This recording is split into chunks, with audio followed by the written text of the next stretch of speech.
report to Congress on the proposed change, when the question is proposed, not when it is decided upon. Was that legally required report to Congress submitted to us? I can't respond to your question about the two documents you held up unless you show them to me. I don't have them. I did not ask a question about the documents. I asked if the report that is required of you was submitted to Congress. We filed the required report on March 31st, 2017. We filed another required report on March 31st, 2018. One last thing. So what we don't have is the required report to Congress. And while there's all of this debate about whether a citizenship question should be included or not included. Hold on. Did you catch that? A cabinet official getting caught in his own paper trail, dodging basic questions, and suddenly it's, I don't recall, when the receipts hit the table? This is exactly how power gets abused. Quietly, arrogantly, and right in front of us. The Democrats just exposed it in real time. Smash that like button, subscribe, and stay to the end, because I'm breaking down every second of this. Thank you, Chairman. Secretary Ross, thank you for coming in and offering your testimony today.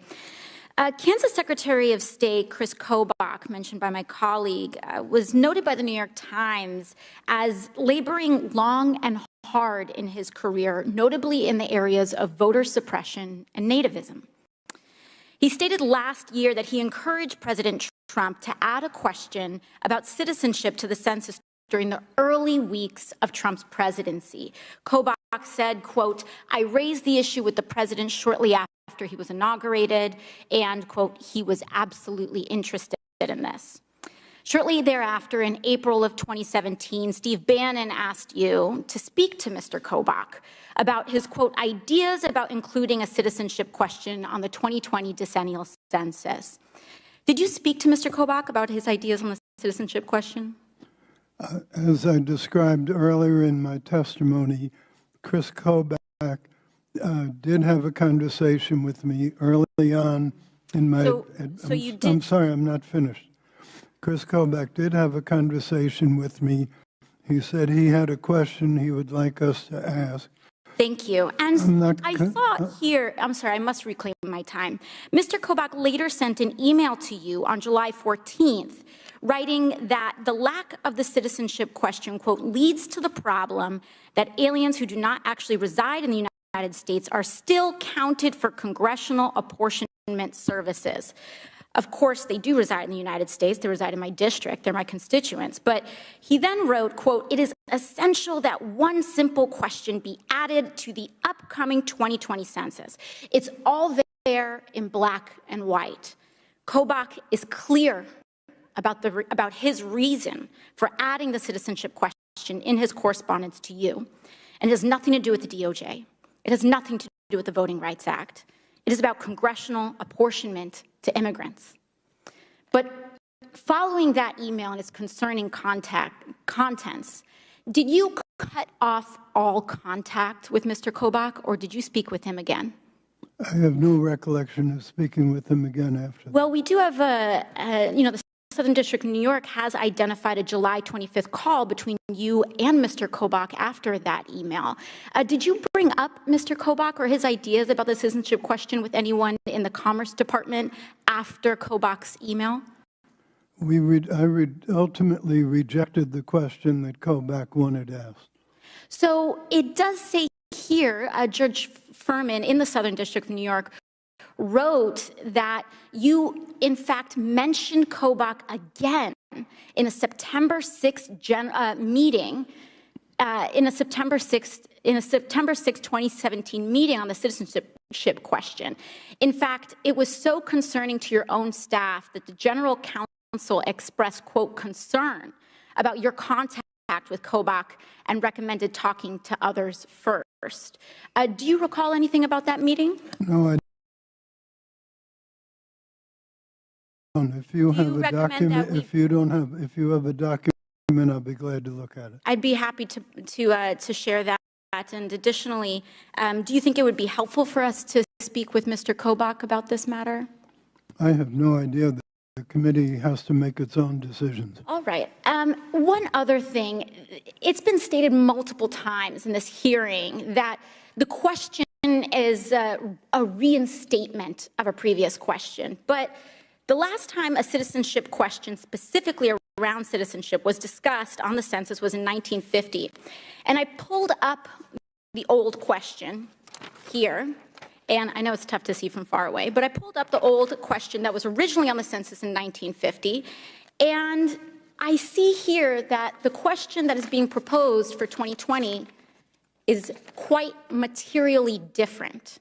So it is not a reinstatement. It is not to placing again or a restoration of the original question. It is a materially different question. Now, the U.S. Census Act of 1974 requires that if the Secretary finds such a change necessary, they must send a report to Congress on the proposed change when the question is proposed, not when it is decided upon. Was that legally required report to Congress submitted to us? I can't respond to your question about the two documents you held up unless you show them to me. I don't have them. I did not ask a question about the documents. I asked if the report that is required of you was submitted to Congress. We filed the required report on March 31st, 2017. We filed another required report on March 31st, 2018. One last thing. So what we don't have is the required report to Congress. And while there's all of this debate about whether a citizenship question should be included or not included, the question I have is why are we violating the law to include any question whatsoever in the 2020 census? I believe she's out of time, Chairman. But you, please do answer the question. I don't have any need to respond, sir. You don't have a need to respond? I have no need to respond. Okay, well, I'm asking. Could you answer that question, please? Would you repeat the question, please? We are now in violation of the U.S. Census Act of 1974, which requires you to submit a specific report to Congress ahead of any changes that you find necessary. This question is not a reinstatement of the 1950 question. It's a change, which means that change requires you to send a report to us while the question is proposed, not before it is decided or settled.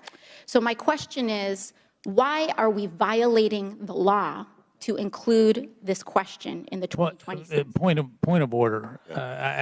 We need to, at this particular point, the gentlewoman is talking about a statute that's been violated. There's been no enunciation of what that statute is. I don't even know what she's talking about. I'd be happy to provide it. I think she laid it out pretty nicely. She said it twice. I'm serious. Give him. But in previous testimony, Mr. Chairman, he said that they've submitted reports and there are 3 reports required. They submitted the first one and the second one, but not the third one that is required to Congress. And this is here in U.S. Code, 13 U.S. Code section 141, population and other census information, subsection F3. And I'd be happy to provide that to you. Now, I noticed that all your I guess those are attorneys back there squirming around telling you stuff. Can you tell, maybe they can help us with this answer. Did they tell you what the answer is to that? Got a lot of people back there. I've been told by counsel that we have complied with all the regulations. I will take up with counsel the suggestions that have been made by the congressperson, and we will get back in due course on the record. As a follow-up on that question, can you give me that in writing, the fact that you complied with the law? That was a masterclass. The Democrat senator didn't just question him. She dismantled the entire narrative piece by piece. She walked in with facts, dates, emails, and the law itself. And what did Ross bring? Evasion, contradictions, and I don't recall. That's not oversight, that's exposure. Let's be real. This wasn't about policy, it was about power. The moment she tied Kobach's own words, clear as day, to the push for a citizenship question, the whole Republican argument collapsed. They've been hiding behind excuses like the Voting Rights Act, but the receipts show the real goal: manipulating representation by targeting immigrants. That's not governance, that's strategy. And when she pressed on the law, that's where it got embarrassing. You've got a federal statute laid out clearly, and instead of answering, they deflect, stall, and lean on lawyers in the back of the room. If you actually followed the law, you wouldn't need a lifeline mid-hearing. This is the pattern: deny, deflect, and hope no one's paying attention. But she didn't let up. She forced the truth into the open, and you could see the discomfort the second the facts stopped being optional. That's why this matters.